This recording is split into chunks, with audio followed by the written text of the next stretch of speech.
नमस्कार, मी पंजाब डक. आज आहे 26 एप्रिल 2026. तर शेतकऱ्याला एक अंदाज देणार आहे. मी माझ्या शेतामध्ये या ठिकाणाहून आता नेमका एप्रिल महिना आहे ना, आता नेमका आता पाऊस अवकाळी खूप पडला, काही भागात झाला आणि काही राहिला. तर आता शेतकऱ्याचा प्रश्न की हे आता उष्णतेची लाट कधीपर्यंत राहणार आहे.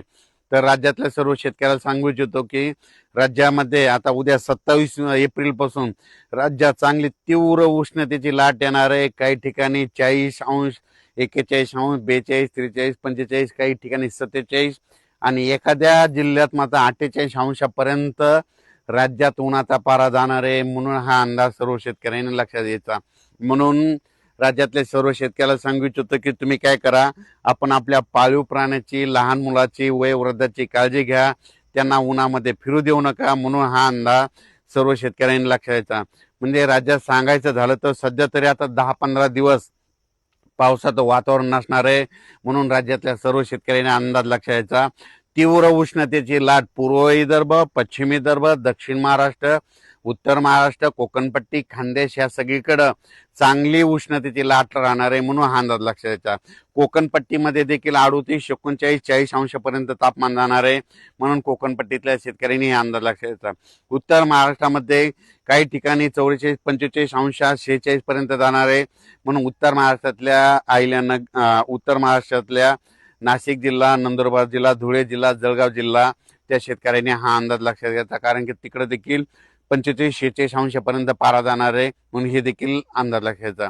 त्याच्यानंतर मराठवाड्यामध्ये परभणी जिल्हा, लातूर जिल्हा, बीड जिल्हा, जालना जिल्हा, संभाजीनगर, हिंगोली जिल्हा, धाराशिव जिल्हा, लातूर जिल्हा त्या सर्व शेतकऱ्याला सांगू इच्छितो की मराठवाड्यामध्ये देखील उन्हाचा पारा वाढत जाणार आहे. काही ठिकाणी 45 अंशापर्यंत जाणार आहे. म्हणून हे अंदाज लक्षात घ्यायचा. आणि मराठवाड्यात देखील नांदेड जिल्ह्यात देखील एका दिवस समजा 47 पर्यंत पारा जाईल. म्हणून हे देखील मराठवाड्यातल्या शेतकऱ्यांनी अंदाज लक्षात घ्यायचा आणि स्वतःची काळजी घ्यायची. त्याच्यानंतर पूर्व विदर्भ आणि पश्चिम विदर्भ 6-5-11 जिल्ह्यामध्ये वर्धा जिल्हा, नागपूर, भंडारा, गोंदिया, चंद्रपूर, यवतमाळ, त्याच्यानंतर अमरावती, अकोला, बुलढाणा, वाशिम त्या सर्व यवतमाळ जिल्हा त्या सर्व शेतकऱ्याला सांगू इच्छितो की तुमच्या पूर्व आणि पश्चिम विदर्भात देखील चांगला उन्हाचा पारा वाढत जाणार आहे.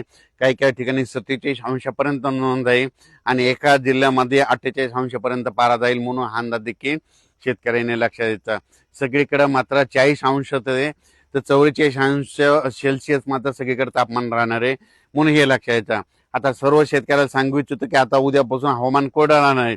मग आता परत पाऊस कधी येणार आहे. तर राज्यातल्या सर्व शेतकऱ्याला सांगू इच्छितो की तुमच्या शेतीचे कामे करून ठेवा. आम्ही सगळे शेतीचे कामे व्यवस्थित करून ठेवली. कारण की मराठी सालाप्रमाणे सांगायचं झालं तर आता कंप्लीट 33 दिवस मिरग राहिला. म्हणजे मिरग निघायला मराठी सालाप्रमाणे 33 दिवस राहिले. आणि इंग्रजी महिन्याप्रमाणे जर धरलं तर तुम्हाला सांगतो 41 दिवस पाऊस राहिलाय. म्हणून हा अंदाज सर्व शेतकऱ्यांनी लक्षात द्यायचा. म्हणजे इंग्रजी महिन्याप्रमाणे 41 दिवस पाऊस राहिला ते हे एक लक्षात द्यायचं. आणि मराठी आखिदी झाल्याच्या नंतर कंप्लीट 40 दिवसाला मिरग निघतो. म्हणून हे देखील सर्व शेतकऱ्यांनी लक्षात घ्यायचं. आणि राज्यात तुम्हाला सांगू इच्छितो मे मध्ये मग मान्सून दस्तक कधी जाणार आहे. तुम्हाला सांगू इच्छितो 15 मे ते 20 मेच्या दरम्यान अंदमान बेटावर मान्सून दस्तक देणार आहे. म्हणून हा अंदाज खास करून मराठवाड्यातल्या संपूर्ण महाराष्ट्रातल्या महाराष्ट्र असो, कर्नाटक असो, मध्य प्रदेश आणि जे काही राज्य त्या जिल्ह्यातल्या सर्व शेतकऱ्याला सांगू इच्छितो की तुम्हाला सांगू इच्छितो की मान्सून अंदमान बेटावर 15 मे ते 20 मेच्या दरम्यान दस्तक देणार आहे. म्हणून हा अंदाज लक्षात घ्यायचा. कारण की एकंदरीत अभ्यास केल्याच्या नंतर तुम्हाला सांगू इच्छितो की 15 मे ते 20 मेच्या दरम्यान कधीही मान्सून अंदमान बेटावर दस्तक देतो तिथं दाखल होऊ शकणार आहे. म्हणून हा अंदाज लक्षात घ्यायचा. आणि आपण आपल्या शेतीची मात्र कामे करून घ्या. पावसाचं काम करीत असतो म्हणून आपण आपल्या शेतीचे कामे करून घ्या. सगळ्यात महत्वाचं आपण शेत रेडी करून ठेवणं गरजेचं आहे. पाऊस यायचं तेव्हा येईल, पण सगळ्यात महत्वाचं ते. त्याच्यानंतर काय झालं की बऱ्याच शेतकऱ्याचे असे फोन आलेत यावर्षी एल निनो पाऊस यावर्षी कमी पडणार आहे. तर मला सांगू इच्छितो एल निनो असो या नसो, दरवर्षी आपल्या महाराष्ट्रामध्ये भारतामध्ये मान्सून येणार तर येणार, येतो तर येतो. हे सर्वप्रथम लक्षात घ्यायचं. तर तुम्हाला एक सांगतो एल निनो बद्दल एक छोट सविस्तर सांगतो. तुम्हाला सांगतो एल निनो कधी उद्भवतो, डिसेंबर महिन्यामध्ये उद्भवतो. आणि डिसेंबर महिन्यामध्ये आपल्या इकडं थंडी असते. मग डिसेंबर महिन्यामध्ये तिकडं प्रशांत महासागराचं तापमान कमी झाल्याच्या नंतर तिकडं खूप पाऊस पडतो. पण तुम्हाला एक सांगतो डिसेंबर मध्ये आपल्याकडे थंडी असते म्हणून त्याचा काही अर्थ इथे संबंध नाही.